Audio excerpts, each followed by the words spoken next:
pleasure. Okay. Assalamualaikum warahmatullahi wabarakatuh. Hello everyone. Waalaikumsalam warahmatullahi wabarakatuh. Okay, I think the participants from the bilingual program can turn on your camera, please, so that we can see each other. So, ladies and gentlemen, welcome everyone to our public talk this afternoon. I do hope that everyone is doing great this afternoon.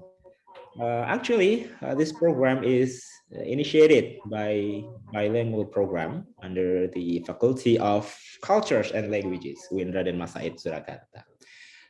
We have 2-week program preparing, introducing LPDP and Australian Award Scholarship to 25 selected participants.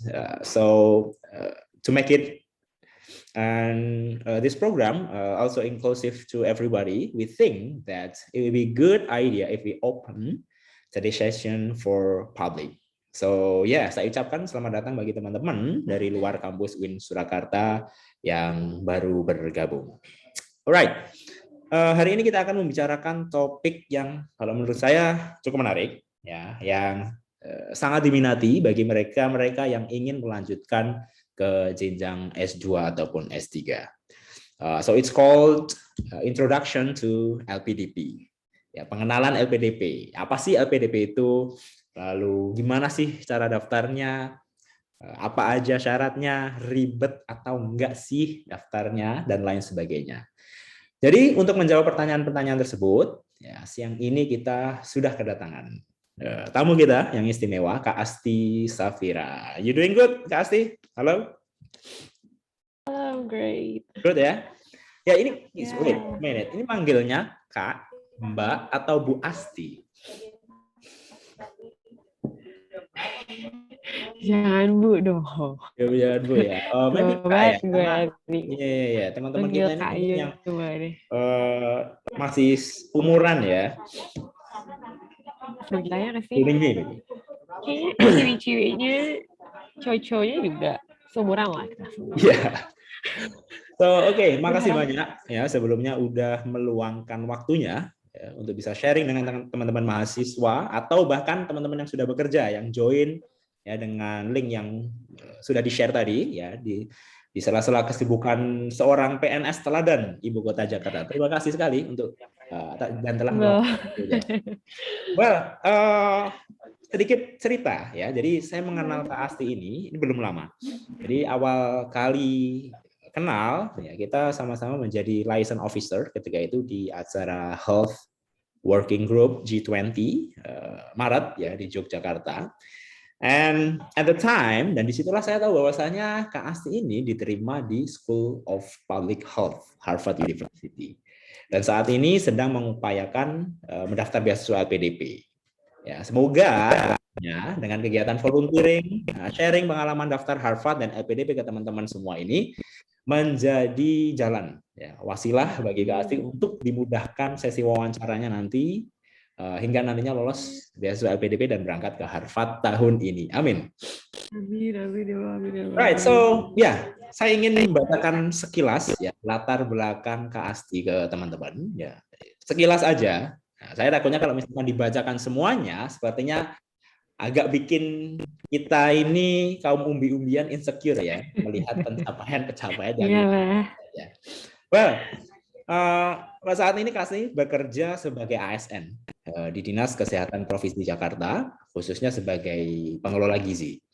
S1-nya ditamatkan dari Universitas Indonesia pada tahun 2018, lulus dengan menyandang gelar The Most Outstanding Student di Fakultas Kesehatan Publik Universitas Indonesia.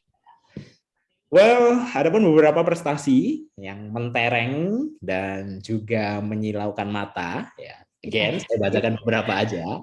Yang pertama itu di tahun 2020 ya ada Best Nutrition Innovation by the Indonesia's Ministries of Health. Di tahun 2019 Platinum Award in National Quality Control and Productivity Conference.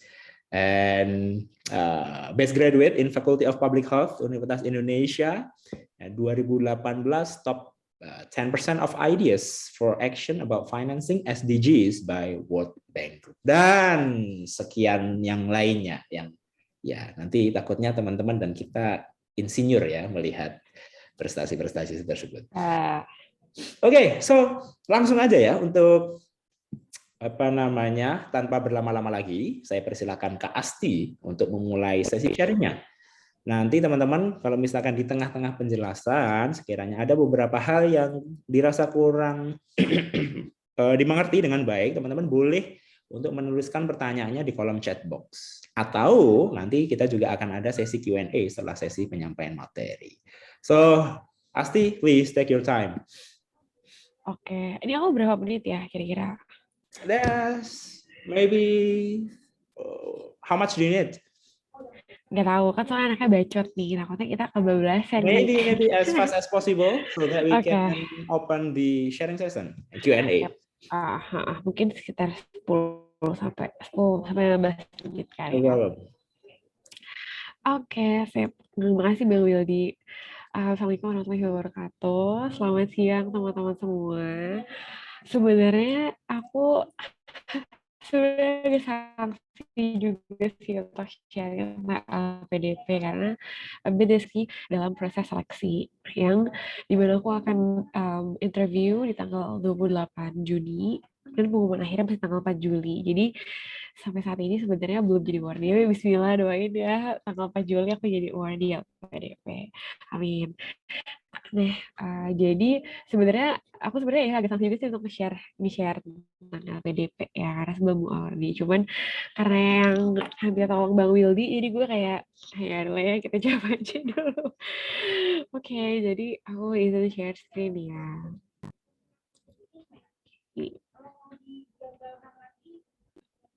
Sebenarnya jadi ini juga presentation-nya dari temanku yang pernah share juga tentang misalnya LPDP sulam sedikit-sedikit sama akan share berdasarkan pengalamanku. Nah, jadi sebagai intro, aku lulus di FKM UI itu tahun 2018. Jadi aku kelahiran 96, lulus 2018, terus sempat kerja di tech startup sekitar 6 bulan. Kemudian aku jadi CPNS. Dan saat ini bekerja di Dinas Kesehatan Provinsi DKI Jakarta. Jadi posisi sebagai ASN. Nanti akan berpengaruh nih teman-teman ke ke teman-teman nanti mau daftarnya jalur apa, karena beasiswa PDP ini ada berbeda-beda jalurnya tergantung latar belakang kita, interest kita apa, dan tujuan sekolah kita apa. Nah, jadi aku kalau boleh tahu di sini mahasiswanya Bang Wildy atau ada yang lain? Ya, sepertinya di sini ada, wait a minute, ada Misha. Gue tidur kayak ngapain lu di sini? Ya, ada profesional, employee, student as well, ada banyak sepertinya. Jadi kan kita di sini ber-33 ya, it's quite intimate untuk nanti kalau misalnya teman-teman ada pertanyaan langsung raise di tengah-tengah, it's very fine. Jadi kalau misalnya ada di tengah-tengah juga ada penjelasanku yang kayak kurang, boleh banget untuk langsung unmute. Nah, oke. Nah, jadi beasiswa itu beasiswa LPDP itu apa sih sebenarnya? Jadi beasiswa LPDP ini sebenarnya jadi beasiswa LPDP ini sebenarnya beasiswa pemerintah untuk lanjut studi magister dan atau doktoral. Jadi S2 atau S3. Jadi kalau misalnya teman-teman di sini ada yang belum S1 nggak bisa daftar LPDP ya, karena LPDP S2 atau S3.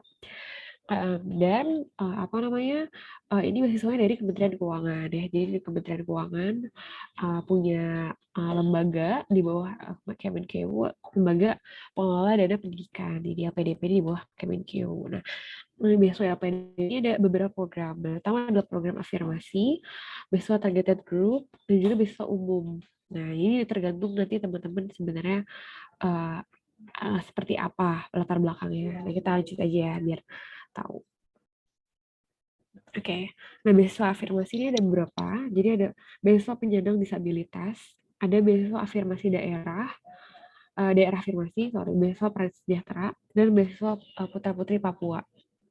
Oh ya, yang aku share di sini adalah yang tahun 2022. Jadi bisa jadi 2 tahun yang lalu, atau setahun yang lalu, waktu Bang Wildy jadi awardee itu beda gitu ya. Karena sekarang karena kebijakannya terus berubah. Nah, ya ini tahun 2022. Jadi ada beasiswa afirmasi atau beasiswa khusus nih.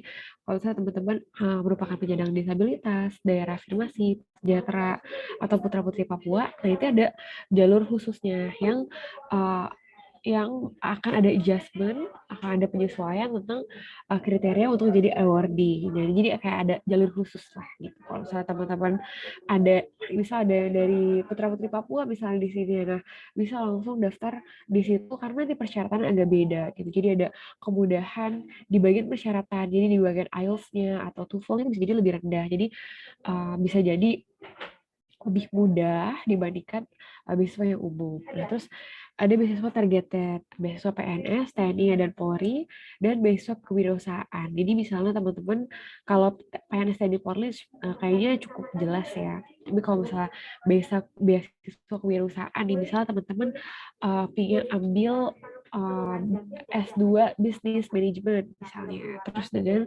teman-teman ingin bikin usaha apa misalnya usaha makanan atau misalnya bikin kewirausahaan tentang kesehatan, tentang pendidikan. Nah, itu bisa banget untuk masuk ke beasiswa targeted karena jadi kita bakal bersaing sama orang-orang yang di kolam itu gitu. Jadi nggak terlalu umum, nggak terlalu banyak dengan beasiswa umum. Terus ada beasiswa umum, beasiswa reguler yang biasa, tapi semua orang bisa di beasiswa reguler. Ada beasiswa PTUD. PTUD ini ada sekitar 20, kalau nggak salah ya 20 atau belasan itu perguruan tinggi utama dunia yang kalau teman-teman udah dapat letter of acceptance, jadi teman-teman nggak perlu lagi tes tertulis, jadi langsung bisa masuk ke wawancara. Nah, ini adalah yang aku apply, beasiswa PTUD. Kemudian ada beasiswa co-funding ya. Co-funding ini kita bisa join funding misalnya LPDP dengan funding yang lain gitu untuk memenuhi kebutuhan kita selama berkuliah. Sorry kalau agak berisik karena aku sama kerja.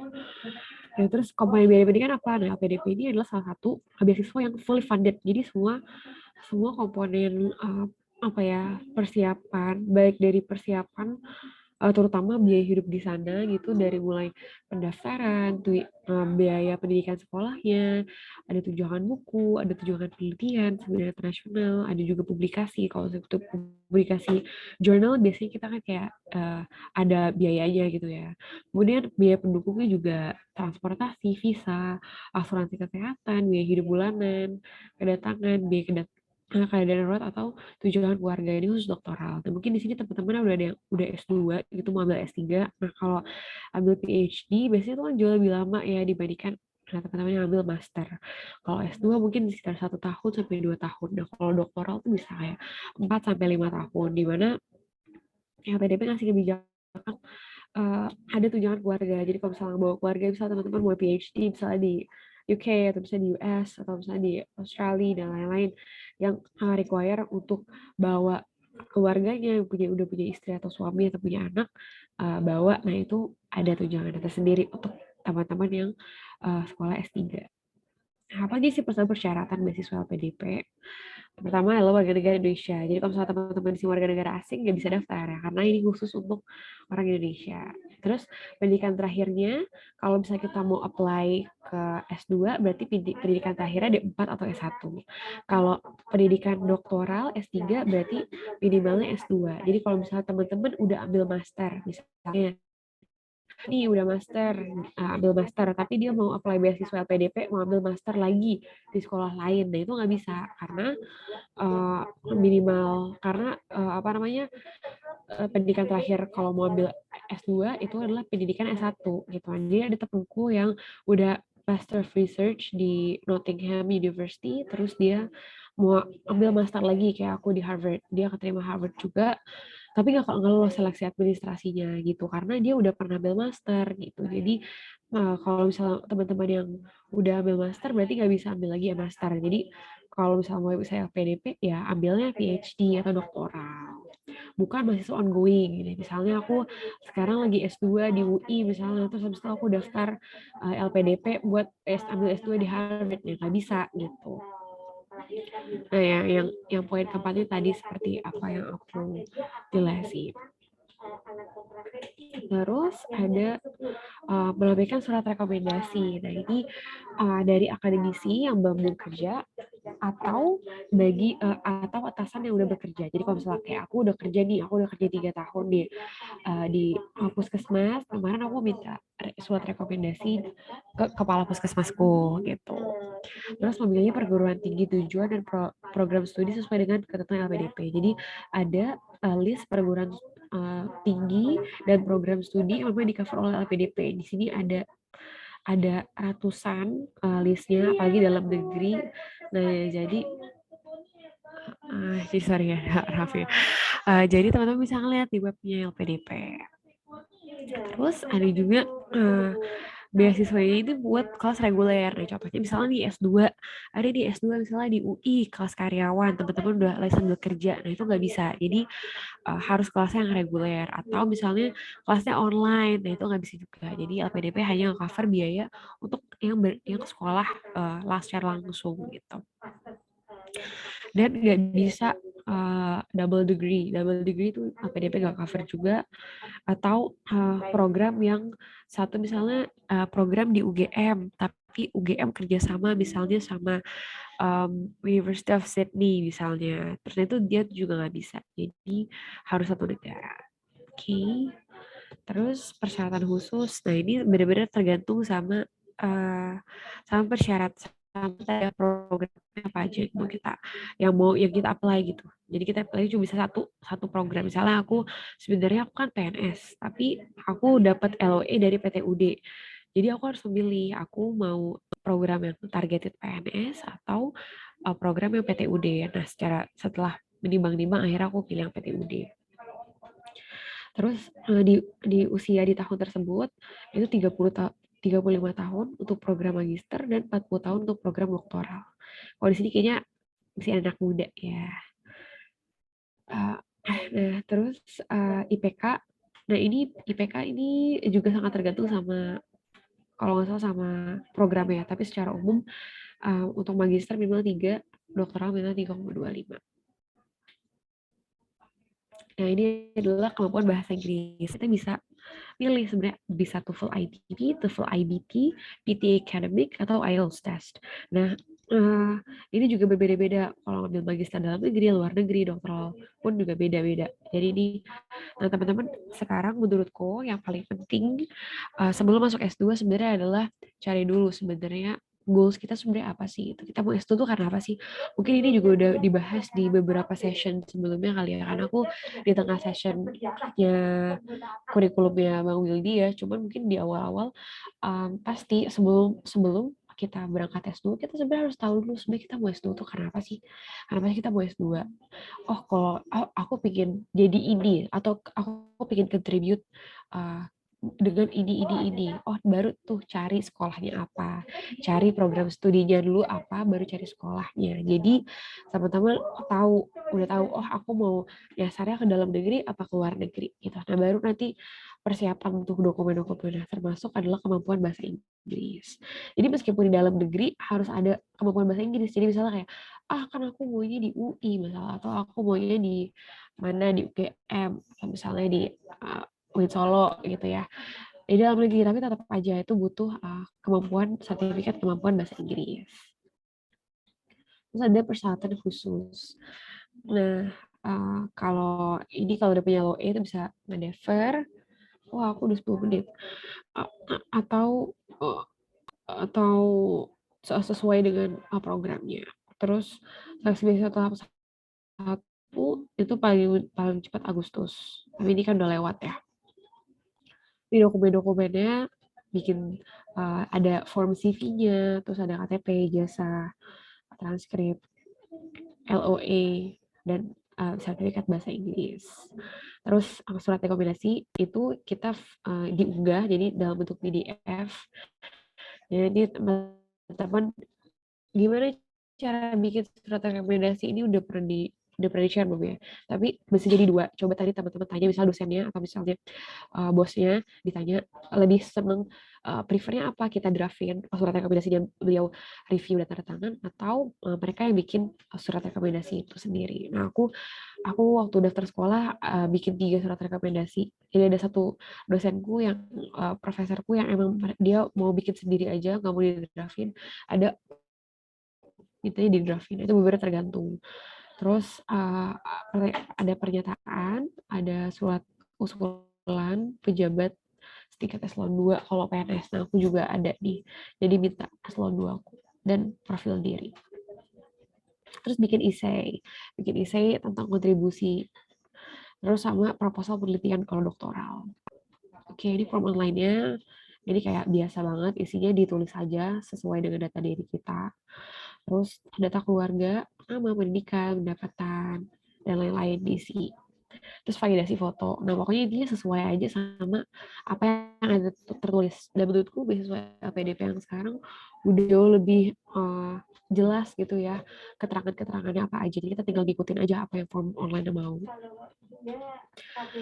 Nah, tinggal pokoknya ngisi si form-form ini udah punya LOE atau belum, mau program beasiswanya yang mana, terus rencana perkuliahan kapan kira-kira kalau belum punya LOE, terus sektornya apa, misalnya sektornya pendidikan gitu ya, bidang keilmuannya apa, sub ilmuannya apa. Nah, itu ada subnya masing-masing yang udah ada, kita tinggal pilih doang. Terus kalau belum punya LOE, kita dapat 3 pilihan perguruan tinggi dan juga program studi. Jadi teman-teman misalnya boleh milih itu antara di antara banyak teman-teman bisa milih. Terus pilih seleksi lokasi. Nah, kata PDP tahap 1 aku sekarang pengumuman itu langsung dibuka tahap 2. Nah, itu katanya sih ada rumor-rumornya bakal offline karena kita udah mulai endemi ya. Terus kalau bisa, nah ini selama mengikuti proses pendaftaran kita nggak boleh ada kesempatan untuk double funding gitu. Nah, jadi jawabnya tidak ya teman-teman. Kalau misalnya teman-teman jawabnya iya, nanti otomatis gugur di seleksi administrasi. Nah, ini penilaian diri. Jadi kita dikasih form online, itu kita bisa apa namanya?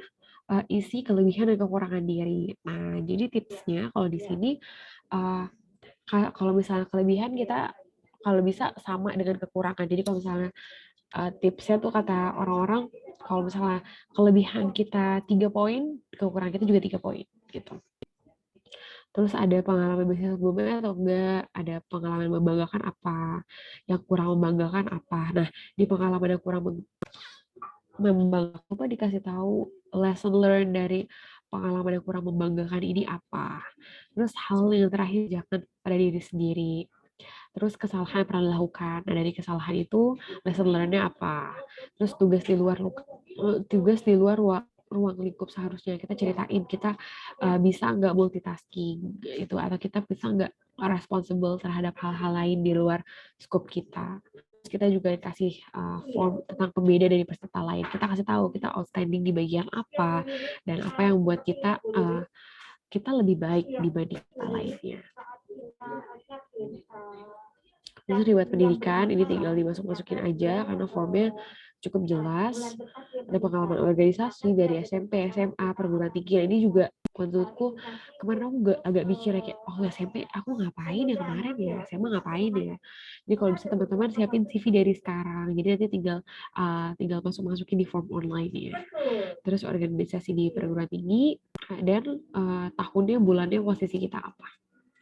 Terus ada informasi lainnya, ini kayak skor bahasa asing, pelatihan, pengalaman riset, itu semua dimasukin aja. Dan kayak sebanyak-banyaknya aja, nggak apa-apa, biar si reviewer tahu kalau kita juga banyak pengalamannya. Terus rencana kontribusi, ini penting nih, karena si interviewer nanti bakal lihat rencana kontribusi kita. Kita sebenarnya apa sih kontribusi yang mau kita kasih ke Indonesia? Karena salah satu values-nya LPDP, jadi LPDP punya 5 value utama, dan salah satunya adalah kontributif. Gimana caranya kita bisa berkontribusi balik ke Indonesia. Ini kalau misalnya teman-teman mau cita-cita tinggal di luar negeri, misalnya nih, aku mau sekolah di Malaysia, terus abis itu aku mau tinggal di Malaysia aja. Nah itu most likely bakal nggak akan terima karena LPDP itu wajib balik 2 L2 tambah 1 5 tahun harus balik ke Indonesia. Jadi kalau misalnya rencana kontribusi ini penting untuk menunjukkan bahwa kita willing, kita berkomitmen untuk balik lagi ke Indonesia. Terus kasih tahu juga deskripsi masalah yang jadi interest kita apa, solusinya apa, terus pentingnya kita sekolah lagi, dan visi kita untuk Indonesia ke depannya, dan apa peran kita dalam mewujudkan visi tersebut.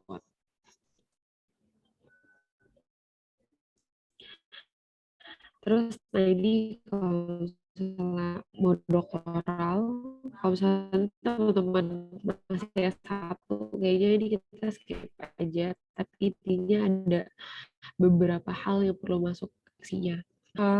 Apa namanya, ada LOE. Nah, kalau misalnya teman-teman udah dapat LOE, itu bisa langsung masuk ke seleksi substansi. Tapi prosesnya gini, daftar dulu kampus tujuan kalau bisa.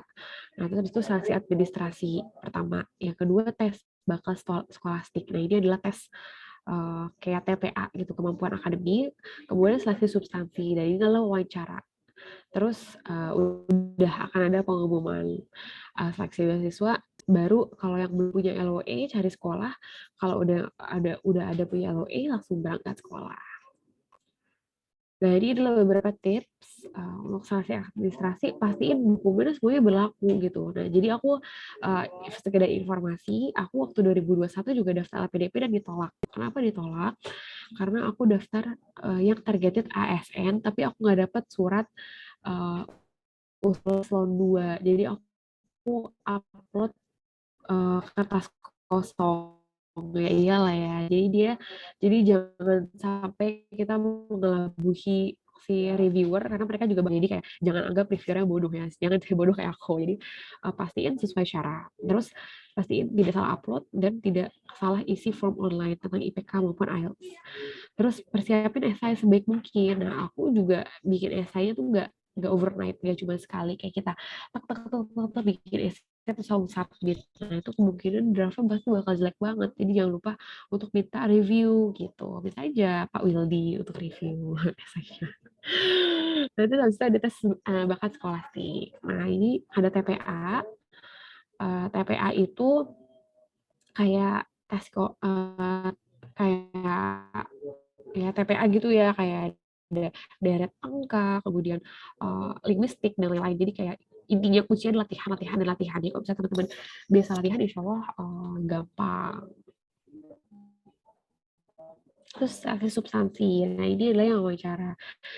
Di aku latihan simulasi wawancara. Aku juga pernah latihan wawancara sama Bapak Wildy. Emangnya worthy, jadi biar tahu insight-nya, dari sebelumnya kan kemungkinan pertanyaan dari esai dan personal statement. Jadi kalau misalnya kita udah bikin esainya, kita tahu kan kayak kemungkinan pertanyaan tuh apa aja. Dan juga ikut grup Telegram yang isinya ada beberapa tips-tips ataupun pertanyaan-pertanyaan yang kita bisa kira-kira dari list possible pertanyaan yang ada. Dan be yourself, jadi jangan menutup-tutupi, jangan bikin kayak seolah-olah kita orang lain, karena nanti pasti akan ketahuan. Karena interviewer itu bakal ada 3 orang, yang 2 dari akademisi, yang 1 adalah psikolog. Jadi kalau misalnya teman-teman bikin kayak fake gitu, bikin diri kita bukan kayak diri kita, itu pasti nanti akan ketahuan sama psikolognya. Oke. Intinya beasiswa LPDP itu bertujuan untuk mendukung ketersediaan SDM Indonesia yang berpendidikan dan berkualitas, serta memiliki jiwa kepemimpinan yang tinggi dan mempunyai visi masa depan bangsa. Ya, intinya adalah LPDP itu ingin beasiswanya mereka itu kontribusi untuk memimpin Indonesia di masa depan. Jadi jangan lupa titik beratnya pada kontribusi kepada Indonesia di masa yang akan datang. Oke, maaf ya aku jadi kelamaan sekitar 20 menit ya. Jadi 15 menit maksimal, tapi ternyata lumayan banyak juga points-nya. Oke, kira-kira kurang lebih itu, dan aku buka pertanyaan. Okay, thank you very much Ada yang mau nanya? for the presentation, pasti. Oke, teman-teman, kira-kira oke, untuk sesi tanya jawab yang pertama, saya akan buka untuk 4 penanya dulu deh, ya. Teman-teman bisa, if it's possible, turn on your camera, mention your name and institution, and then deliver your question as brief as possible. Okay, please, 4 penanya.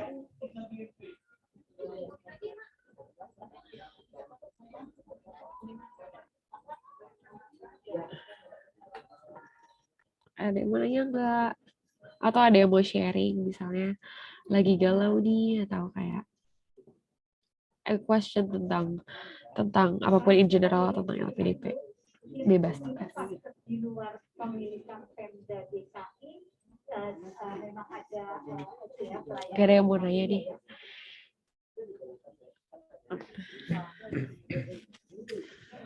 Misha kayaknya mau nanya. Bisa mau nanya. Oke, mungkin ini ya sambil nunggu yang lainnya ya untuk bertanya. Teman-teman kalau misalkan mungkin ya nggak pede nih untuk buka kamera atau apa ya sinyalnya. Oh, ada baik. di kolom chat. Teman-teman boleh drop pertanyaan di kolom chat ya. Ini ada yang nanya di kolom chat. Ya. Nis, izin bertanya, kira-kira contoh isi yang baik untuk diterima di beasiswa LPDP ini seperti apa? Jadi tadi ya yang jadi aku mungkin share kali ya contoh form aku. Jadi teman-teman mungkin bisa ngeliat supposedly orang yang juga nggak tahu sih kayak aku juga nggak tahu ini sebenarnya kayak benar atau enggak, tapi well ya biar teman-teman bisa ngeliat. Kayaknya sebenarnya harapan kita dari tadi sih biar di share gitu. Oh kan? Gitu. Ada di. Oh gitu ya. Sebentar research cafe.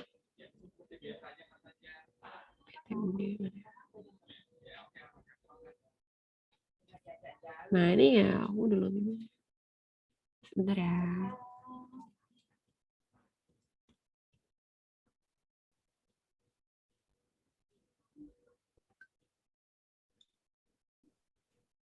So for the information untuk teman-teman yang mungkin di luar UIN Surakarta atau mungkin di luar program bilingual ya selain yang 25 itu.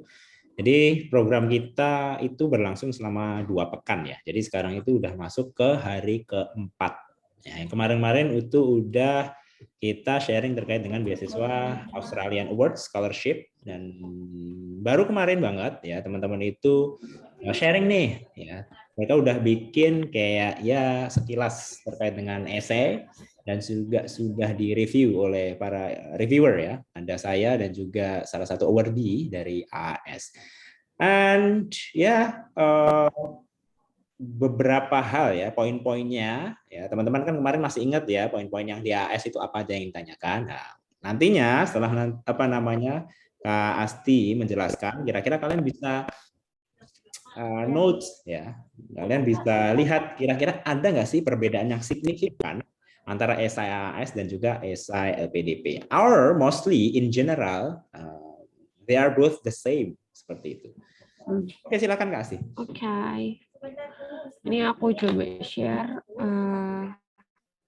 ringkasan formulirku untuk LPDP. Jadi nanti kita suruh bikin foto. Nah, ada fotonya, tapi nggak boleh lihat. Oh, nggak deh. Jadi ada fotonya, terus itu kita kita isi, kita mau magister luar negeri atau dalam negeri, terus PTUD atau reguler atau ASN. Nah, aku ambil magister luar negeri beasiswa PTUD. Terus lulus administratif. Perkuliahan aku 2 Agustus 2022. Karena aku milih yang sudah memiliki letter of acceptance unconditional. Jadi sebelumnya aku udah daftar sekolah dulu. Jadi teman-teman kalau misalnya ini udah pernah di-sharing juga ya. Untuk sekolah S2 tuh kita bisa ada dua cara. Kita cari sekolah dulu, baru cari fundingnya, cari beasiswanya, atau kita cari beasiswa dulu, baru jadi sekolahnya. Nah itu either way sebenarnya nggak masalah. Jadi yang lagi buka dihajar aja, dikerjain aja gitu. Nah aku kemarin karena kenapa waktu itu aku pengen S2 karena aku habis kena mental. Jadi aku salah satu frontliner di puskesmas, di frontlinernya COVID. It was very stressful waktu jadi frontliner itu kayak, aku sedih banget, kayak capek dan lain-lain gitu ya. Terus aku mikir juga dan kelihatan banget bahwa sistem kesehatan Indonesia ini masih kayak a lot of work, dan aku juga ada di pemerintahan. Makanya aku ngerasa aku perlu untuk ningkatin capability aku mengenai sebenarnya sistem kesehatan yang baik seperti apa agar kebijakan-kebijakan nantinya aku akan ambil itu memang sesuai dan bisa nge-address masalahnya. Nah, jadi kayak gitu. Jadi sebenarnya harus tahu dulu sebenarnya kita pinginnya apa. Ini kalau misalnya teman-teman di sini jurusannya apa banyaknya? Sorry. Kalau ya. Pokoknya misalnya teman-teman punya interestnya apa, nah itu cari tahu dulu teman-teman pinginnya apa. Jadi nanti baru bisa pilih subjeknya apa, programnya apa. Nah aku subjeknya public health di Harvard University dengan prodinya adalah Master Science in Global Health and Population. Terus kita isi nama lengkap, nama panggilan, nick-nya, jenis kelamin, tanggal lahir, alamat. Terus habis itu aku kan PNS, aku itu kasih tahu PNS tingkatnya provinsi DKI Jakarta, IPK, SKS, universitas asal, dan lain-lain. Itu 96 Buset, asli ya, guys. Kak ya? Iya, aku tuh 96 loh, bener kan? 86. Bukan. Jadi, tunggu, ini kenapa begini sih caranya? Gimana sih? Ya udah ya, kita zoom in, zoom aja. Terus kita bisa nge-link-in ke Facebook, Twitter. Nah, ini kan kayak Twitter aku kan isi kayak sambat gitu ya. Jadi aku nggak nge-link-in. Jadi kayak jadi saya teman-teman bisa adjust. Cuman kata apa namanya? Kata teman-temanku yang senior pada bilang link aja, di LinkedIn aja karena biar reviewernya tahu. Cuman aku kayak di Twitter aku juga isinya sampiu banget, kayak isinya cuma misu-misu doang. Jadi kayak buat apa? Jadi jadi Facebook dan Instagram aku link. Jadi jangan lupa untuk nge-curate apa aja konten yang ada di Instagram di Facebook kalian ya. Terus kalau misalnya kalian ngerasa kayak, oh oke, aku link aja Instagramnya, tapi kan aku lock, aku gembok. Enggak guys, kayak mereka bisa menelusuri. Jadi kayak meskipun sebenarnya kalian di lock, mereka bisa tetap profiling dari situ. Jadi di curate aja kalau misalnya ada kira-kira konten-konten yang kayak radikal. Nah itu tuh udah di archive dulu kali ya sebentar. Gitu. Terus informasi keluarga, nah, Pak ayahku udah meninggal, ibuku ibu rumah tangga, terus isi aja. Nah ini adalah strong point tadi aku bilang. Jadi kita dikasih beberapa isi slot, dan aku masukin strength aku, terus mana nih di kenapa? Ya. Ini ini aku di weakness jangan lupa untuk ngasih mitigation ya. Jadi misalnya kayak contohnya determine banget. Tapi kadang-kadang aku suka buru-buru gitu. Jadi kayak kadang-kadang aku suka agak-agak tidak berpikir panjang. Jadi aku pikirnya cepet gitu. Nah, kadang-kadang aku suka stres. Nah, tapi aku di sini bilang, oleh karena itu, jadi aku nge-breakdown setiap aku kerja, aku nge-breakdown to-do listku biar nggak ada yang ke-skip dan nggak buru-buru. Misalnya kayak gitu. Jadi kayak jangan lupa di weakness points kasih tahu mitigation kalian tuh apa. Terus kayak pengalaman membanggakan. Nah, kalau bisa pengalaman membanggakan ini yang very personal on you gitu. Jadi kalau bisa ya kayak kalau aku cerita kalau aku ada bikin project sosial waktu di Puskes dan ada dampaknya. Nah itu tuh kayak itu membanggakan tapi sebenarnya ada kontribusinya untuk masyarakat. Pokoknya itu kalau LPDP tuh kayak NKRI harga mati gitu, kayak Indonesia Raya, Indonesia Emas 2045 gitu ya, kayak pokoknya Indonesia terus gitu ya, kayak goreng aja terus Indonesia.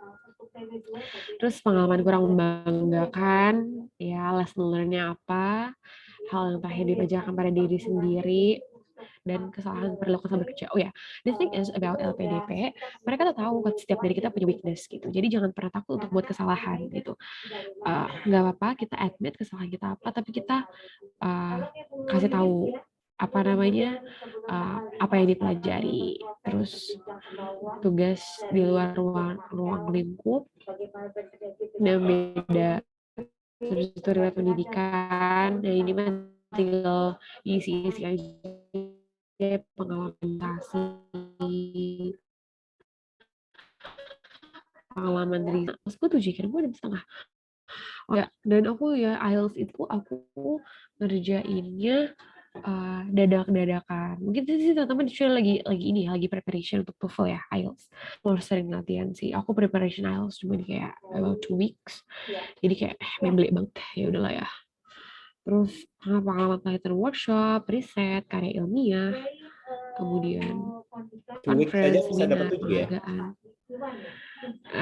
Enggak juga sih. Ya, jadi sebenarnya ini kayak bukannya kayak mau bragging atau gimana, cuman teman-teman pasti tahu kemampuan teman-teman sendiri gitu kan.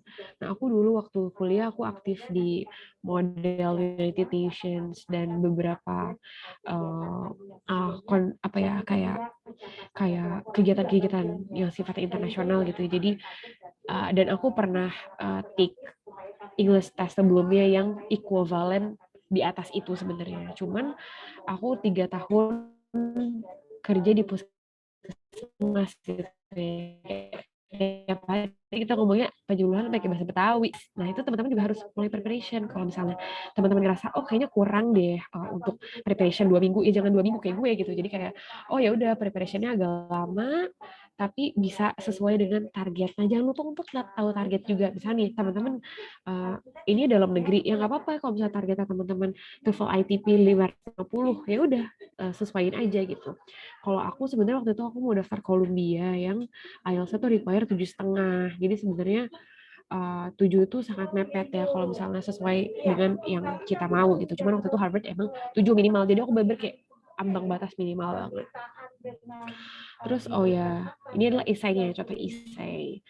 Nah jadi aku tadi ya kasih tahu dulu aku apa, bisa perkenalan dulu, kemudian kasih tahu juga isu yang kita concern itu apa, terus kayak possible solutionnya apa kira-kira, terus vision kita. Nah kalau aku kan kerjanya di Pemprov DKI Jakarta, jadi vision aku mostly tentang Jakarta. Jadi aku bilang pursuing Jakarta as global city. Terus peran aku di sana sebagai apa dan aku bisa contribute apa gitu. Udah deh. Jadi kurang lebih kayak gitu. Jadi dia sebenarnya kayak kalau nggak salah 500 kata 1.500 kata kalau nggak salah ya. Tapi kalau tulis kita justru tendensi kita tuh nulis tuh lebih panjang gitu. Jadi waktu itu aku pernah kayak nulis babak apalagi tulis waktu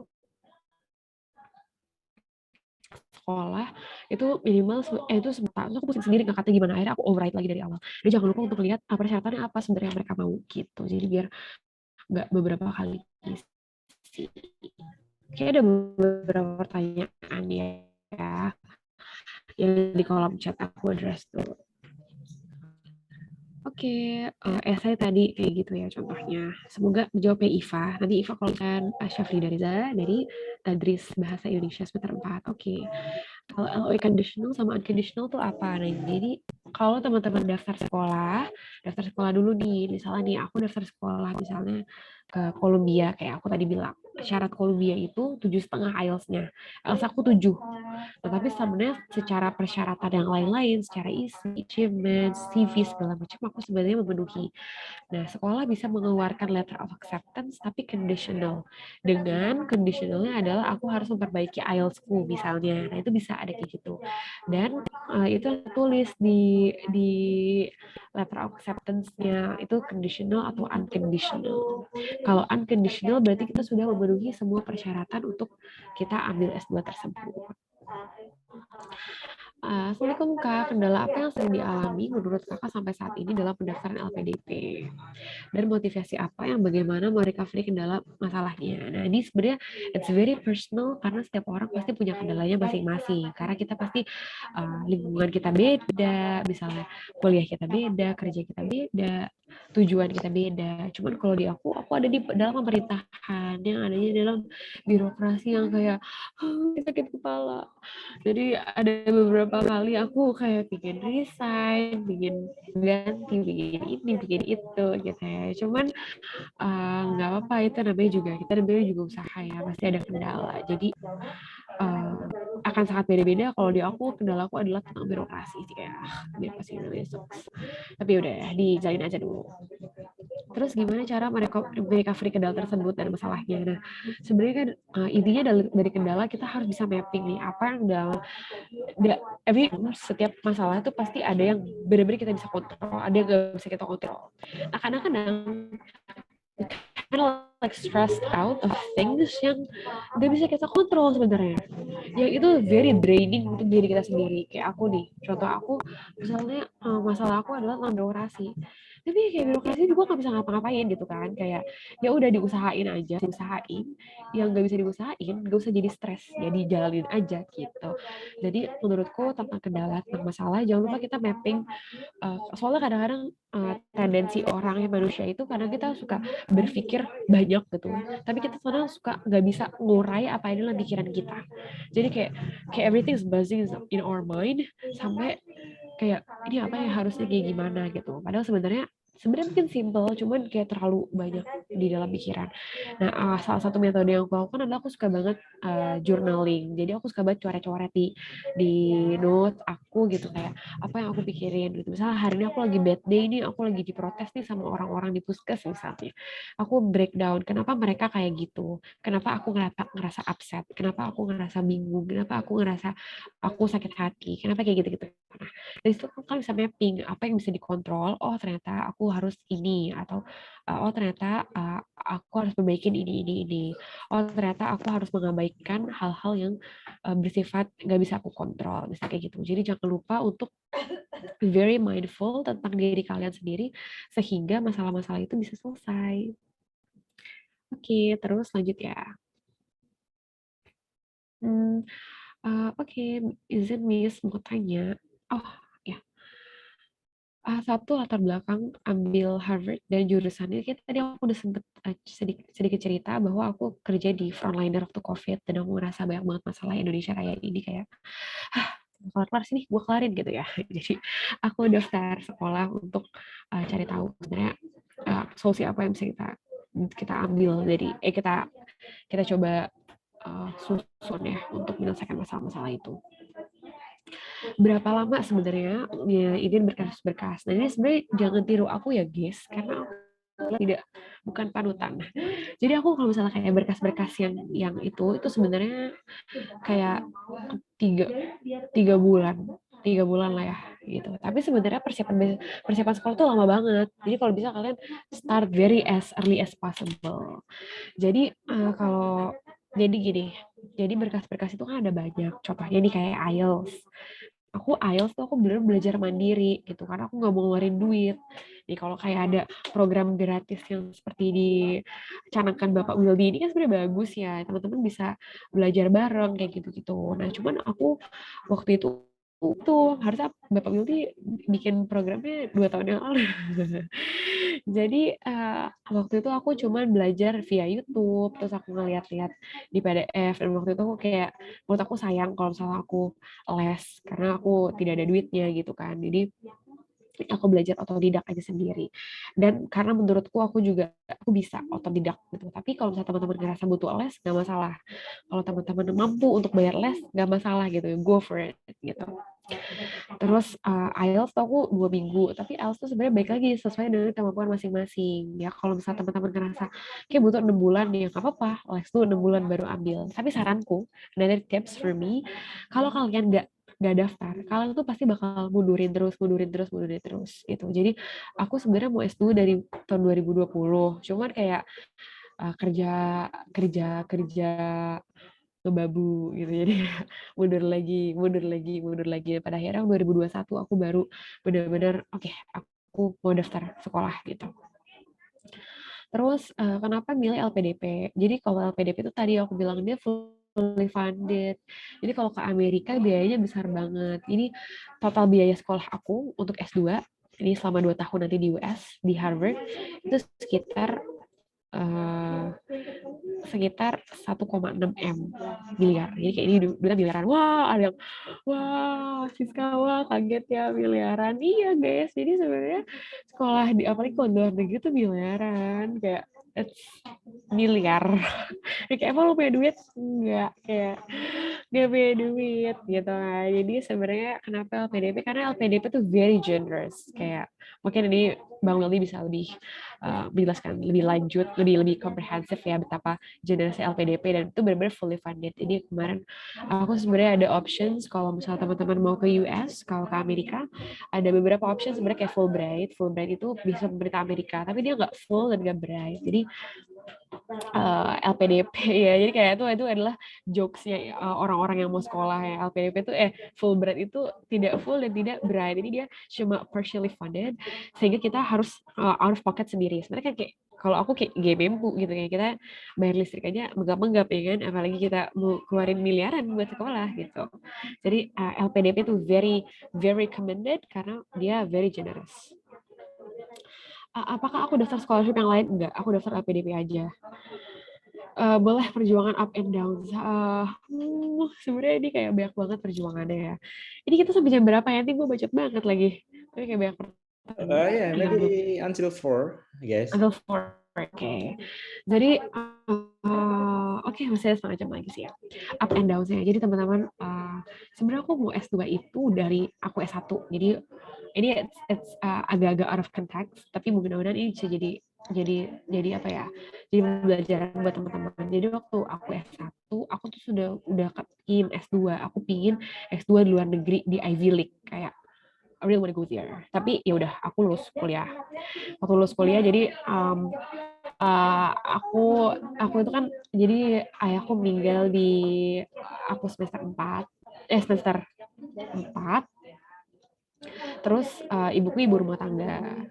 Jadi aku anak pertama dari 3 bersaudara. Adik-adikku masih ada pada sekolah.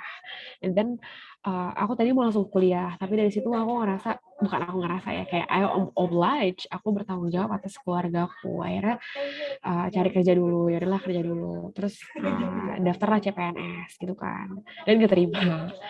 Nah, dari itu sebenarnya ada beberapa niatku yang jadi terkendala karena aku CPNS. Jadi kalau misalnya teman-teman PNS itu baru bisa tugas belajar 2 tahun setelah diangkat PNS. Jadi setahun CPNS, 2 tahun PNS, baru boleh sekolah. Jadi aku harus menunda mimpiku selama 3 tahun. Jadi sebenarnya kayak aku pengen S2 tuh udah lama banget. Kayak aku pengen S2 cepat gitu ya. Cuman kondisinya nggak bisa. Nah, dari situ sebenarnya terus aku masukkan kerja di puskesmas. Aku frontliner, aku kerja sebagai ahli gizi. Oh ya, BTW aku jurusannya gizi di kesehatan masyarakat. Nah, jadi aku kerja gizi, terus kerja di puskesmas yang kerjanya banyak banget gitu kan. Terus udah gitu aku ngerasa udahlah aku capek, ngapain lah sekolah gitu, buat apalah sekolah dan lain-lain gitu ya. Aku pernah di posisi kayak gitu, ya udahlah, yang penting keluargaku bisa makan. Karena kayak lumayan ya, kayak sebenarnya apalagi hidup di Jakarta, kayak makannya mahal banget. Udah gitu kan kayak tuh kan kayak apa ya, kalau di keluarga tuh kan pasti ada bocor halus. Aku nggak tahu di sini ada yang sandwich generation juga kayak aku atau enggak. Tapi ada aja kayak tiba-tiba kacamata adik lo patah gitu kan, kayak lo beli kacamata adik lo, atau kayak tiba-tiba mesin cuci rusak, kayak kan kita servis mesin cuci waktu itu kayak dispenser rusak, kita beli dispenser kayak gitu-gitu yang bocor halus yang kayak hidup gue kayaknya berkutat dengan pekerjaan, gimana cara memenuhi kebutuhan hidup warga gitu kan, warga keluargaku gitu. Nah, jadi ada momen dimana kayak udah aku nggak perlu S2, kayaknya aku cukup aja S1 dan lain-lain itu. Terus pada akhirnya ada adalah pendidikan-pendidikan kayak tiba-tiba temenku sekolah S2 ke Harvard, ada yang kemana, terus aku jadi pikir, oh sebenarnya aku dulu pernah loh punya mimpi, aku pingin sekolah lagi, aku pingin lanjut sekolah di Ivy League gitu. Terus dari situ aku mulai mulai membangkitkan lagi semangatku, aku mulai cari tahu sebenarnya aku maunya apa tadi. Terus aku tuh selama 3 tahun di puskesmas, aku punya satu journal isinya misu-misuku. Jadi selain misu-misu di Twitter, aku juga misu-misu di notes di journal. Jadi aku suka kayak kalau jadi bos nggak boleh nggak dengerin anak buahnya. Contohnya tuh kayak kalau di puskesmas harus ini harus itu kayak gitu-gitu. Jadi kayak aku punya personal notes tersendiri, ada personal journalku yang isinya aku kayak apa namanya keluh kesah aku kayak diary lah diary ya, dear diary. Kenapa kerja begini banget gitu ya. Kayak gitu. Jadi apa namanya aku mulai lagi buka diaryku di tahun-tahun sebelumnya dan ternyata aku pernah punya semangat untuk lanjut sekolah. Dan setelah beberapa deliberation dan awal tuh nggak dibolehin sekolah sama mamaku. Oh ya, jadi kayak mamaku tuh bilang, kalau kamu sekolah siapa yang bakal membiayai hidup kita semua ini gitu kan. Aku masih punya adikku ada masih SMP ya. Still long way to go for me gitu. Dari situ aku juga kayak, udah aku mengurungkan niatku lagi untuk sekolah. Tapi entah kenapa, nggak tahu nih kenapa, waktu aku bilang aku mau sekolah di tahun 2021, tiba-tiba mamaku bilang, ya udah nggak apa-apa. Karena waktu itu adikku yang kedua udah kerja. Jadi aku waktu itu pernah bilang aku mau sekolah, nggak dibolehin tuh karena adik-adikku masih pada sekolah gitu deh. Gitu. Jadi kayak mamaku kayak, gimana nanti kehidupan kita gitu ya. Terus akhirnya ya udah, akhirnya adikku udah kerja, aku dibolehin sekolah. Nah udah aku gaspol banget tuh dari situ. Aku benar-benar bikin essay, aku bikin apa namanya IELTS, itu aku cari rekomendasi, aku kontak lagi profesorku, aku kontak lagi bosku sebelumnya, aku buka diskusi sama kepala puskesmasku kalau aku mau sekolah dan lain-lain. Baru dari situ mulai. Nah terus sampai akhirnya aku keterima di Harvard dan sekarang lagi pas LPDP. Jadi sebenarnya panjang banget, pasti semua orang punya personal story-nya masing-masing. Tapi menurutku misalnya aku kalau misalnya ada teman-teman yang senasib dengan senasib yang maksudnya yang mungkin punya background yang sama kayak aku gitu, kayak teman-teman tanggung keluarga atau harus bekerja dulu, that's fine. Kayak nggak apa-apa, kita ikutin aja dulu jalannya Allah maunya kayak gimana gitu ya. Mungkin kalau misalnya kita nggak kerja dulu, kita nggak tahu masalah yang sebenarnya kita concern itu apa. Mungkin kita amal-amal kita tuh kurang gitu ya, kayak emang kita perlu banyakin sedekah gitu ya, perlu banyakin banyak ngasih ke keluarga gitu ya. Atau mungkin teman-teman di sini ada juga, aku yakin sih sandwich generation is a problem yang ada di Indonesia pasti gitu, karena banyak orang tua kita yang nggak financially literate, jadi ya mau nggak mau kita harus bertanggung jawab atas itu gitu ya. Tapi buat teman-teman yang sandwich generation juga, tenang aja guys, kayak rezeki kita nggak bakal ketukar. Kayak Allah udah sangat menjamin rezeki kita. Kayak kalau misalnya ngerasa kayak gila nih orang-orangnya udah pada bisa beli itu, udah pada kayak APR rumah, udah pada beli mobil segala macam, hidup kita gini-gini doang. Kayak ya mungkin mungkin akan ada rezeki yang lain gitu. Ya, mungkin mungkin alhamdulillah aku sekolah gitu pada akhirnya. Tapi itu tadi ya, hikmah itu setelah bertahun-tahun menjalankan gitu. Aku ada momen-momen di mana kayak kenapa aku harus bertanggung jawab atas kehidupan kayak gitu-gitu. Tapi kayak ya mungkin itu adalah jalan Allah gitu untuk kita nambel dosa-dosa kita yang lain mungkin gitu kan, atau misalnya ini ladang pahala yang sangat-sangat mudah untuk sedekah ke keluarga sendiri gitu. Jadi jangan khawatir tentang rezeki atau tentang yang lain-lain gitu ya, karena pasti akan ada jalannya kalau kita mau usaha gitu. Tapi jangan lupa semangat itu tuh selalu ada dalam diri kita gitu. Jadi kalau misalnya emang ketunda dulu nih harus kerja dulu, ketunda dulu nih harus ini dulu itu dulu, nggak masalah. Tapi jangan sampai kondisi kita tuh keterbatasan kita justru malah mengubur mimpi-mimpi itu. Enggak, ketunda nggak masalah, tapi semangat kita untuk improve diri kita sendiri, untuk berkontribusi sama banyak orang itu perlu tetap ada gitu. Ya kurang lebih ups and downs seperti itu. Oke, Oke. sebelum dilanjutin ya ke pertanyaan Oke. berikutnya, ini mau nyambung nih, kurang lebih sama, relate to ini ya, kerjaan ya.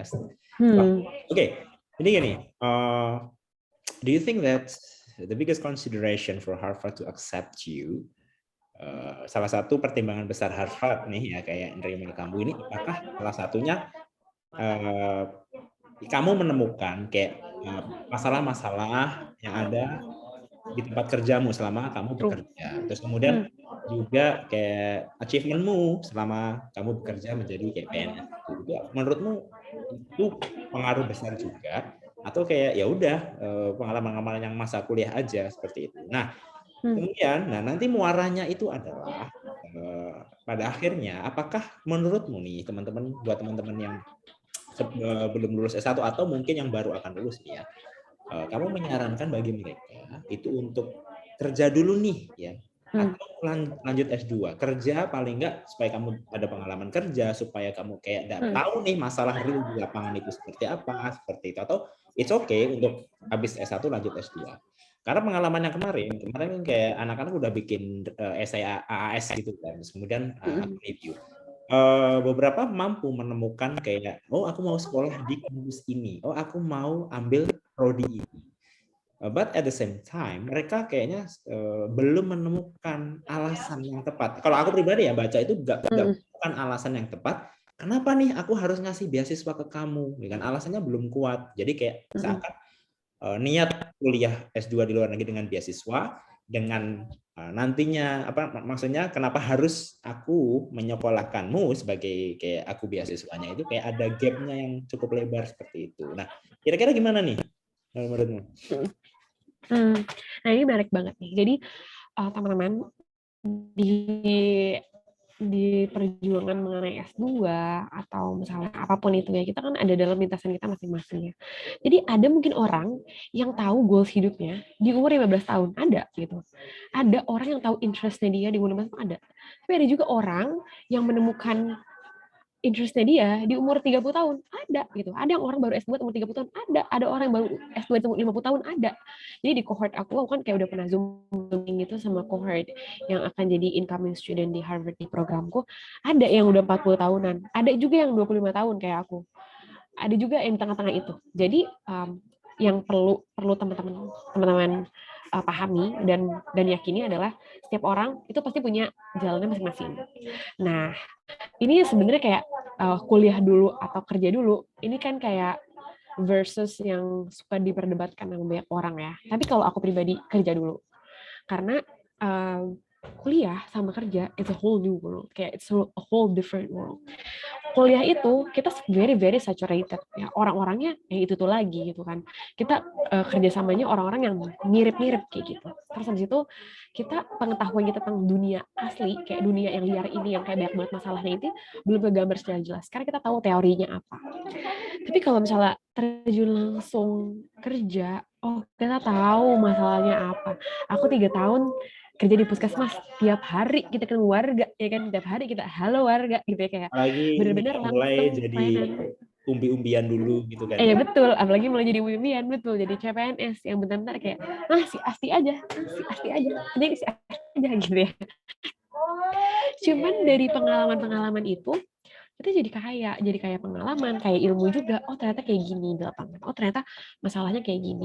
Dan beasiswa, maksudnya apa namanya, si LPDP, si AAS, si Fulbright, siapapun ini yang akan ngasih beasiswa, itu pasti akan ngasih beasiswa ke orang yang tahu mau ngapain dan sesuai dengan values mereka gitu. Jadi kalau misalnya teman-teman asal aja daftar beasiswa, asal daftar sekolah atau daftar beasiswa cuman karena si A mau sekolah juga, kayak kalau misalnya nggak dapet goals-nya apa, pasti reviewer akan tahu kayak tadi itu. Pak Wilnya tahu orang-orang yang mana yang tahu ke depannya gimana sama yang nggak tahu kayak gimana, itu beda gitu. Pasti kelihatan di essay kita kayak gimana.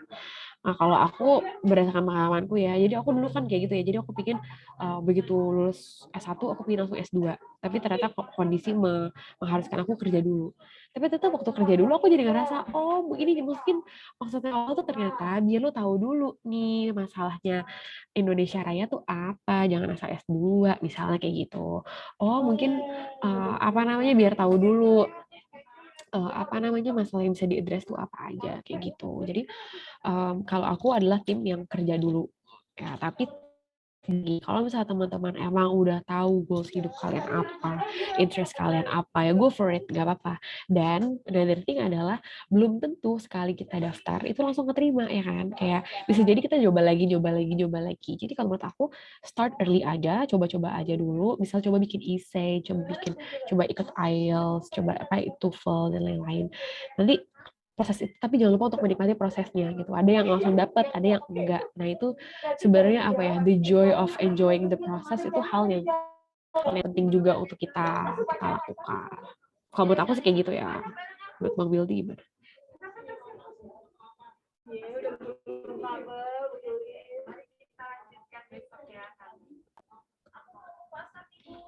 Kalau misalnya Assalamualaikum, apakah membuat esai ke luar negeri harus sesuai aplikasi univ yang dituju? Seperti halnya esai yang harus sesuai kalau bisa iya. Kan kalau misalnya PDP kan tadi kan ada jalur yang LOE, ada yang non LOE. Nah, kalau bisa teman-teman udah tahu kalau yang LOE udah jelas pakai yang itu aja. Kalau yang non LOE either kalian pilih salah satu atau jurusannya secara umum gitu. Jadi biar mereka tahu oh emang kontribusinya sama sekolahnya apa itu inline. Jadi jangan sampai kayak kontribusinya A, sekolahnya B, terus nggak kelihatan benang merahnya, nggak kelihatan background kalian apa, ya itu pasti nanti reviewer bakal tahu lah ini kayak nggak jelas nih orang gitu kan. Habis boleh saya tersebut di-share dalam bentuk file untuk kami pelajari dan persiapan mendaftar LPDP ini. Nah yang kalau aku share di sini kayaknya agak-agak takut ya. Kalau misalnya ini boleh email aku kali ya. Nanti aku email balik dengan aku kasih essay-nya. Sure, mungkin di ini kali ya, dipotong aja kali ya. Soalnya kan di atasnya tadi kan kayak banyak information gitu kan, kayak. Oh, essay-nya aja ya? Essay-nya aja ya? Agak serem kan? Oke, kalau essay-nya. Sudah information. Oke, nggak apa sih sebenarnya. Coba essay-ku kayak essay-ku apa? Enggak, maksudnya kalau misalkan yang PDF tadi, itu kan ada kayak beberapa... Iya, jangan dong. Iya, maksudnya iya. Berarti kan yang essay. Ya. Oke, aku bikin essay-nya terpisah nggak ya? Email aku aja ya yang mau. Oh kan di sini nggak semua orang mau kan.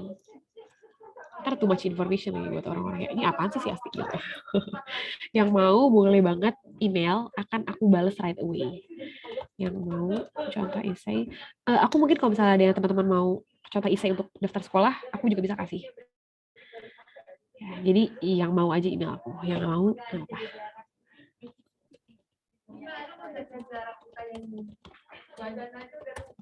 Oke, emailnya udah ada di chat ya.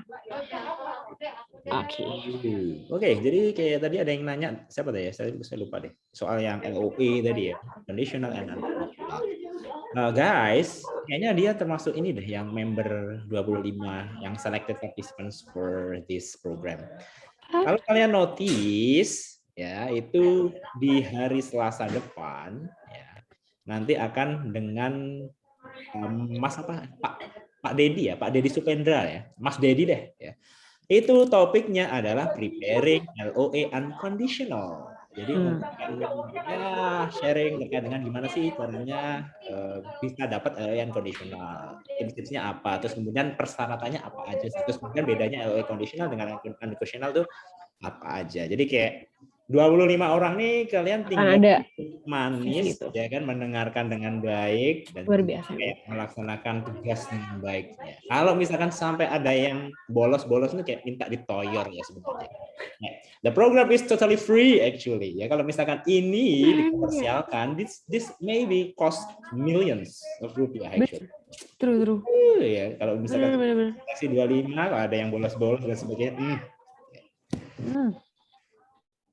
Bener-bener, makanya tadi aku bilang kan, harusnya program kayak gini setahun yang lalu dong, jadi aku bisa ikutan. Ini udah lolos ini kan Harvard gitu.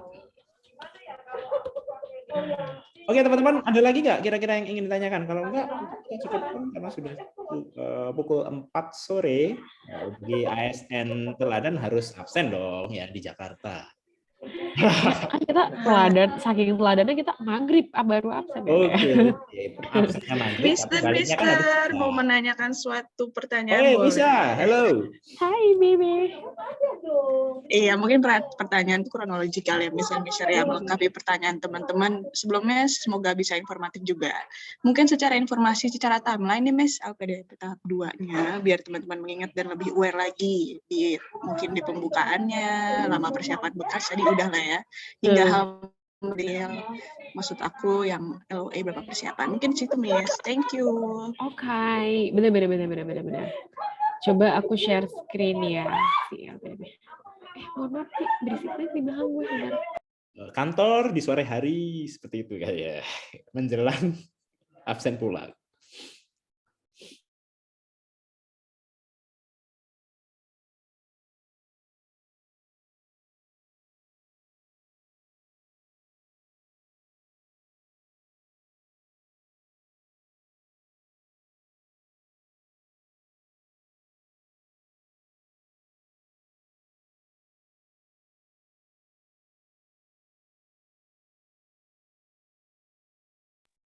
Loh, Sir, ini Bu Astinya menghilang ya, Bu?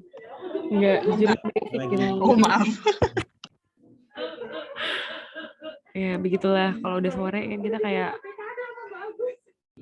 jadi ngejulitin seharian. Nah, ini adalah contoh bersih banget gak sih? Bersih banget ya.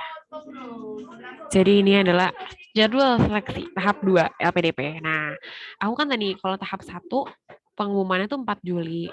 Nah, tahap 2 langsung dibuka 4 Juli. Jadi 4 Juli kalian udah bisa start daftar. Menurutku 4 Juli langsung bikin akun LPDP. Langsung bikin akun, langsung tahu formnya kayak gimana. Nah, kan daftar beasiswanya ini kan sebulan ya, 4 Juli sampai 5 Agustus. Nah, sebulan ini kalian tuh baru tahu isi formnya. Jadi ada beberapa form yang nggak perlu mikir, ada beberapa isi formnya yang perlu mikir. Tadi aku bilang kan kayak strength and weakness. Itu kan harus mikir dulu ya. Gue sebenarnya kelebihan gue apa ya, kekurangan gue apa ya gitu. Sorry banget nih. Kebanyakan kelebihan doang ya, nggak punya kekurangan kan? Nggak mungkin loh. Kayak mikir dulu kelebihan apa ya, kekurangannya banyak nih, penyerbahan gitu kan. Nah, kayak kelebihan apa? Nah, itu tuh kan yang kayak harus harus dipikirin kan, kayak contemplating dulu gitu sebenarnya kayak gimana. Dan one tip untuk strength and weakness, coba kalian bikin isi personality test deh, kayak MBTI atau apa gitu. Itu kan biasanya suka ada ngeliatin kan kita strength point kita apa, weakness kita apa. Aku BTW, aku kan suka fisik banget sih, mohon maaf ya. Jadi aku No problem. Masih apa ya? Masih agak-agak bisa terdengar ya seroknya. Oke, jadi apa namanya? Aku tuh suka ke psikolog kan. Jadi aku orangnya agak-agak suka kena mental kayak. Jadi emang ke psikolog tuh sebenarnya menurutku penting sih untuk bisa mengeluarkan apa yang bisa dikeluarkan. Dan aku tuh tipe yang kayak orangnya positive vibes gitu. Maksudnya aku tuh kadang-kadang suka nggak suka kalau misalnya apa ya kayak gitu lah, kadang harus susah menumpahkan gitu. Nah, jadi aku beberapa kali ke psikolog. Nah, di salah satu sesi aku tuh ikut talent mapping. Jadi kayak untuk mapping kekurangan kelebihanku. Dan itu cukup membantu sih. Kalau kalian ada kenalan psikolog atau apa, boleh banget tuh kayak ngobrol-ngobrol sama mereka. Terus di panjang itu juga kan tadi ya ada beberapa yang perlu mikir kayak tadi pengalaman membanggakan, essay, apalagi essay kontribusi itu kan kayak mikir banget. Nah, itu sambil ngedraft itu juga gitu. Nah, terus selama itu jadi kalau bisa kalian selesaiin di 2 minggu pertama tuh yang mikir-mikir 2 minggu pertama. Jadi di 2 minggu pertama kelarin semua formnya. Nah, terus yang di seminggu terakhir, di minggu berikutnya, itu kalian mintain review ke orang-orang. Kalau kalian mau minta review, aku boleh banget ya. Aku mau daftar di tahap kedua, aku minta tolong review boleh nggak Kak Asti? Boleh banget, kayak kirim aja ke email. Aku orangnya suka nge-review juga, jadi ada beberapa. Ya kalau kalian bikin essay buat sekolah atau misalnya PDP atau apapun, misalnya kalian mau ikut lomba, aku dulu suka ikut lomba KTI gitu. Jadi kalau misalnya teman-teman di sini kayak secara penulisan, secara apa, aku cukup sering review mahasiswa-mahasiswa juga. Jadi ada beberapa kayak junior-juniorku di FKMUI, sampai sekarang aku masih kayak suka ngebimbing tentang bikin paper atau KTI kayak gitu. Jadi boleh banget untuk langsung aja kirim dokumennya ke tadi email yang udah di kolom chat. Nanti pasti akan ada feedback dari reviewer. Karena kalau misalnya kita bikin sendiri, itu kan point of view kita doang ya. Sementara kalau orang lain yang baca, apalagi orang awam yang baca, itu pasti akan kayak, ini kok nggak sistematis ya cara nulisnya ya, Beb, gitu. Kok ini kayak agak jumpy ya nulisnya ya. Kok ini kayak nggak clear ya maksudnya apa. Pasti ada kayak gitu. Dan aku juga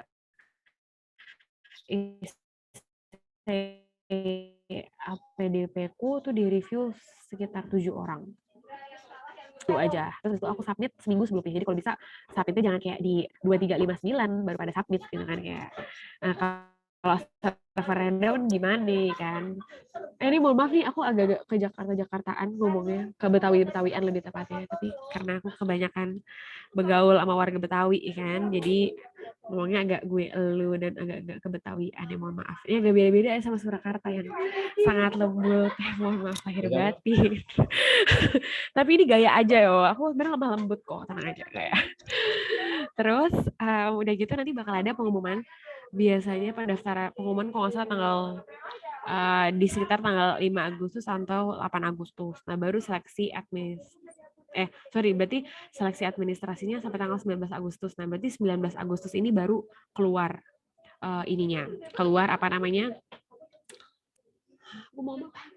keluar pengumumannya gitu kan. Terus baru 9-10 tes bakat skolastik yang TPA online itu.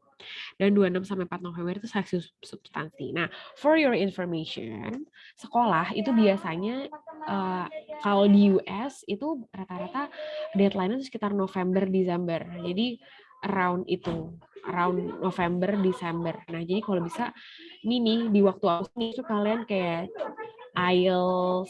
Nah, kalau misalnya ini kan require ya IELTS atau TOEFL ya. Jadi kalau bisa sebelum 5 Agustus itu udah keluar. Dan TOEFL atau IELTS itu butuh waktu untuk keluar resultnya. Jadi kalau bisa jangan sampai kayak kalian tes H-1, ya keluarnya nggak H+1 gitu. Keluar itu bisa kayak seminggu setelahnya. Jadi jangan lupa untuk ngelihat nah itu tuh pengumumannya kapan. Jadi jangan sampai kayak berkasnya ternyata ada kelewat karena kalian salah ngambil tanggal. Nah, itu jangan sampai kayak gitu. Kalau bisa udah dipersiapin dari sekarang. Kayak aku tuh kemarin kayak aku Elsa ntar aja. Tapi kayak diantarin gue ya ditunda-tunda terus gitu kan. Akhirnya kayak aku ingat banget aku kayak abis kena mental gitu, kayak abis dimarahin bos, terus itu hujan-hujanan naik motor dari Grogol ke Tangerang gitu kan, aku sedih gitu kan, ya udah aku mau daftar IELTS aja. Terus aku kayak, ya Mbak, aku daftar 2 minggu lagi Mbak, gitu. Kayak very very impulsif, tapi karena menurutku aku bisa. Jadi teman-teman kalau misalnya rasa belum bisa, ya tahan dulu gitu ya, jangan terlalu songong juga, nanti kayak aku, ya nggak apa-apa dipacu aja, kalau kita kayak nggak IELTS nanti kayak nggak daftar gitu kan. Terus nah menurutku sambil seleksi administrasi, teman-teman harus persiapan seleksi bakat skolastik. Kenapa? Karena ada beberapa temanku yang kayak, ya udah aku nunggu belajar tes bakat skolastiknya, nunggu hasil seleksi administrasinya. Hasil seleksi administrasi kan 9 Agustus. Tes bakat skolastik mulai 29. Itu cuma jeda 10 hari. Kalau teman-teman gak latihan dari beberapa bulan sebelumnya, itu bye banget karena susah. Kata teman-temanku sih susah ya. Yang pada daftar. Bang Wildy kayak gini, kayak gampang sebenarnya Bang.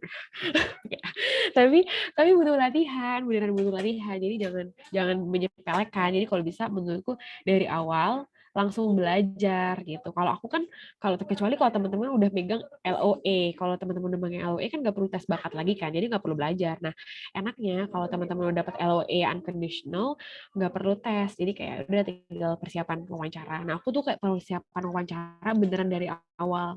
Aku seleksi, aku udah mock up kayak banyak, ya 20 kali kayaknya ada deh, lebih kayaknya bahkan. Gitu, jadi itu emang menurutku harus dipersiapin ya. Jangan sampai gagal konyol sih menurutku. Gitu. Jadi jangan lupa untuk latihan ya, jangan takabur, jangan kayak gampang lah. Nanti takut ya, kayak takut gitu ya. Apalagi penentuan gitu ya. Doain ya guys, aku tanggal 28 mau interview, aku takut. Tapi mudah-mudahan doa teman-teman yang bisa, siapa tahu di antara 33 orang ini ada yang dijabah Allah, yang nggak ada yang tahu, tolong doakan aku. Gitu. Jadi secara timeline kayak gitu. Nah, ini secara timeline juga sebenarnya ini paralel dengan sekolah yang tadi aku bilang. Jadi kalau bisa sekaligus aja kan IELTS sama ISE juga ya paling bisa diedit dikit-dikit lah gitu. Jadi paralel juga aja untuk pilih sekolahnya. Kira-kira seperti itu timeline. Oh ya, by the way, aku IELTS di bulan Oktober. Terus pokoknya deadline aku November gitu.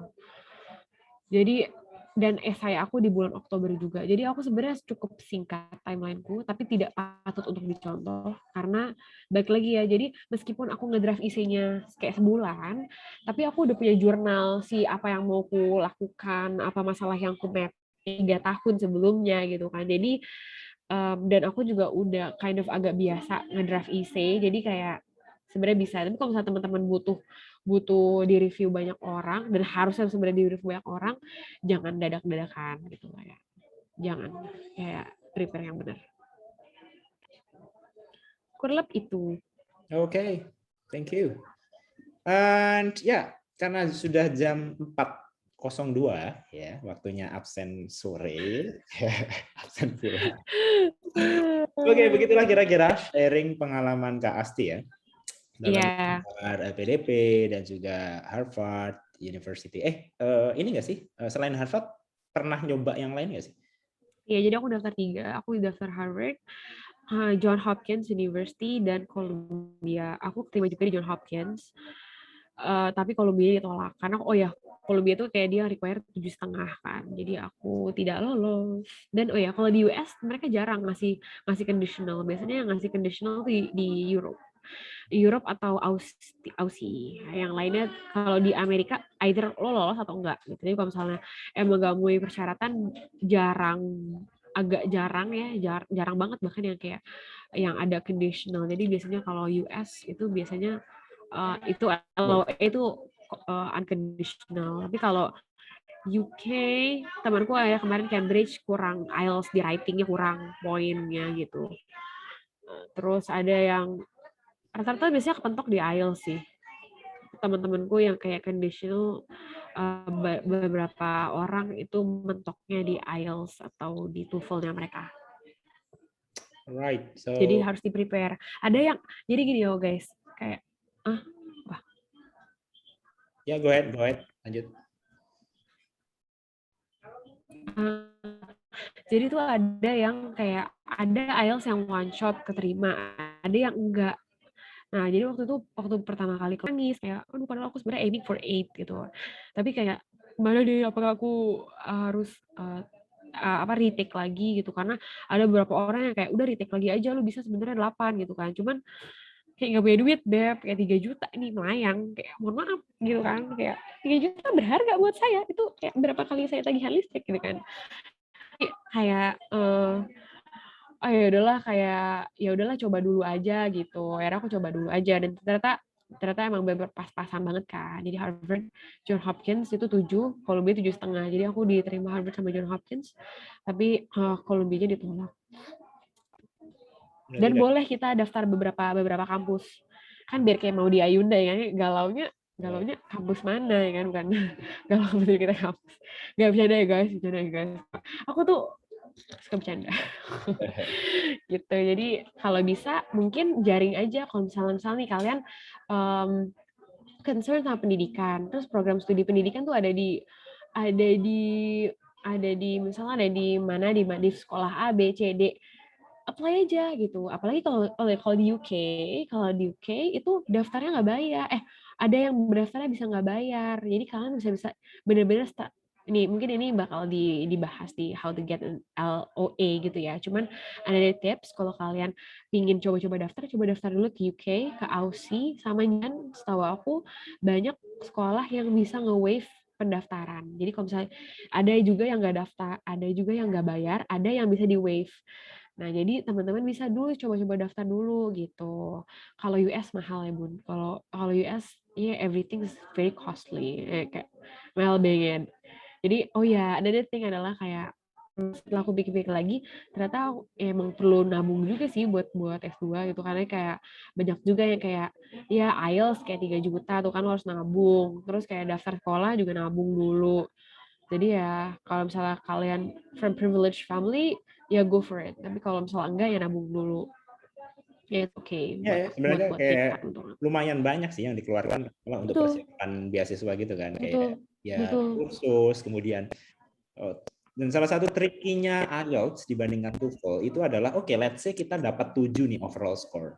Bisa masuk dong. But ada salah satu band atau skill yang jatuh nilainya 6 nih. Ya, Dan sementara kayak di kampus biasanya mereka ada persyaratan bahwasanya masing-masing skill itu minimal nggak boleh di bawah sekian. Ada yang 6,5, ada yang 7. betul. Even kayak kita dapat IELTS 7 atau 8, tapi ada salah satu skill yang nilainya kayak di bawah passing grade, ya udah kita harus ngulang lagi kayak gitu. Nah, kalau TOEFL kan nggak ada kayak gitu kan. TOEFL kan yang dilihat cuma overall score. Kalau misalkan di AS kan Australia itu kita masih boleh pakai TOEFL dan itu yang dilihat cuma overall score-nya. Jadi nggak ada kayak mau structure dapat berapa, listening berapa, reading berapa dan sebagainya. So, tapi percayalah teman-teman, kalau misalkan habis berapapun untuk kursus, habis berapapun untuk nantinya kalian les ataupun tes bahasa itu ya, kalau dapat beasiswa, believe ya, it'll be paid off in the end, ya kan, kayak bayar lunas tuntas di akhir itu ya, dengan segala kayak benefit yang didapat seperti itu. Nah, kalau benar, kalau misalkan sedikit ya menambahkan, kalau terkait Kak Asti tadi bilang better coba-coba aja kayak di Australia ataupun di Inggris. Iya, di beberapa atau mungkin most of universities ya in the UK and Australia, mereka itu enggak membebankan kita untuk bayar dulu nih untuk daftar ya kayak gitu. Jadi enaknya kayak gitu. Jadi dan most likely persyaratan untuk mendapatkan LOA antara satu kampus dengan yang lainnya itu sama. Ya, kalau aku dulu ya mikirnya kayak, nah ngapain aku cuma apply satu kampus, dua kampus, kayak kurang lebih syaratnya sama ya. Aku apply lah ke 7 kampus ya kan, ada yang di ANU, dan Edinburgh, Manchester, London dan sebagainya. Dari 7, alhamdulillah 6 menerima semua. Jadi kayak mau itu bingung 2 kampus ya kan. Saya itu bingung 6 kampus, kira-kira mau sekolah di mana. Nah itu kayak perlu dimanfaatkan teman-teman.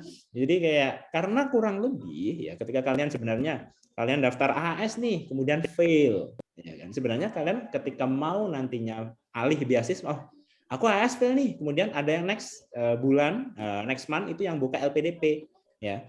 Sebenarnya ketika kalian mau alih beasiswa itu kalian nggak benar-benar ngulang dari nol sama sekali karena persyaratannya kurang lebih mirip-mirip. Jadi kayak tinggal bongkar pasang aja kayak gitu. Jadi apply ya as many as possible. Jadi kayak tebar jaring kemana-mana aja. Nanti kayak tinggal ikannya yang masuk di mana seperti itu. Alright, thank you very much. That's very interesting conversation. You want to add something, Asti? Intinya jangan lupa dinikmati proses-prosesnya. Jadi nggak usah kayak lihat kanan kiri stres sendiri, kayak nggak apa guys, kayak kita hidup untuk kita sendiri. Jadi jangan lupa dinikmati karena proses beasiswa tuh panjang gitu ya, proses sekolah tuh panjang banget gitu, dari mulai nemuin sampai perintilan dokumennya gitu kan. Jadi jangan lupa untuk dinikmati biar kita nggak ada kerutan-kerutan di dahi seperti Bang Wildi ya. jadi apa namanya, dinikmati semua prosesnya. Apa? Padahal udah pakai drop of youth. Udah pakai drop of youth padahal ya. Aduh. Jadi jangan lupa dinikmati prosesnya dan setiap orang kita beda-beda. Jadi jangan sampai kayak, ya aku pingin ambil public health deh di Harvard gara-gara kasih daftar kayak kurang nanti takutnya. Jadi kayak waktu kalian dapat mungkin jadi kayak kok gue jadi sebenarnya nggak mau ini gitu, karena setiap dari kita pasti akan unik gitu kan gitu. Terus another thing adalah failures, rejections itu hal yang sangat-sangat wajar dalam hidup ya. Mungkin kita pasti akan nggak bakal mulus jalan kita kayak aku bikin A, habis itu B, C, D, E gitu, kayak nggak mungkin tiba-tiba, nggak mungkin semulus itu jalan kita. Dan penolakan, kegagalan tuh hal yang sangat-sangat wajar. Justru kita pasti akan bertumbuh dari kegagalan-kegagalan itu. Jadi kalau misalnya gagal coba lagi gitu. Jadi jangan lupa untuk dinikmati proses-proses itu. Ya, I think that's all. Aku mohon maaf kalau misalnya ada kata-kata yang nggak berkenan, apalagi kayak gaya bahasaku agak-agak beda pasti ya sama di Surakarta. Oslo. Jadi mohon maaf lahir batin, tapi sebenarnya aku tidak ada berniat untuk menyakiti siapapun. Semoga kita bisa ketemu lagi. Oh, by the way udah ada email aku beberapa. Thank you, I will reply it ASAP. Selain sukses semua, sehat-sehat semua, dan doain aku tolong. Teman-teman mungkin di sesi terakhir kita ingin foto bersama ya. Kalau misalkan masih make up-nya masih oke ya dan pede, teman-teman boleh membuka ininya ya, kameranya ya. Please. Pede dong, harus pede. Ya. Jadi kapan lagi kalian foto dengan our di Harvard kayak gitu kan kayak. Like. Oh, Misha. Halo. Misha. Oke, teman-teman ya ditunggu on cam ya. Bagi yang memungkinkan untuk on cam, ya hitungan ketiga ya, 1, 2, 3. Sekali lagi dengan gaya yang lainnya, 1, 2, 3. Alright, very nice. Asti, we wish you tons of luck for the interview session. Thank you. Semoga dilancarkan dalam sesi wawancara PDP yang akan diadakan kapan? 28 Juni ya kalau nggak salah. 28 Juni ya. Exactly. Actually, seeing all your achievements and your future plan for Indonesia. If I were an LPDP interviewer, I think I didn't have any reasons not to accept you actually. If I were an LPDP interviewer. Alright, once again, thank you very much sudah meluangkan waktunya ya. Send us good news in July or August maybe. Amin, definitely will do. Kalau misalnya gue keterima kayak if you want anything, essay review or like one-on-one consultations or anything, like go approach me, kayak boleh tuh kayak dari Instagram aja Astafira or anything, kayak I'll definitely do that. Makan dulu nggak sih harusnya? Ya, kita harus ketemu sih. Okay. Thank you. Bye-bye everyone. Assalamualaikum warahmatullahi wabarakatuh. See you soon. Thank you Asti. Thank you everybody. Thank you Asti, lancar semuanya. Misha, thank you very much Misha. Dapat lah ya kali enggak? Thank you. Bos aman kan Misha? Alhamdulillah Bapak. Terima kasih. Ya, lancar terus. Thank you.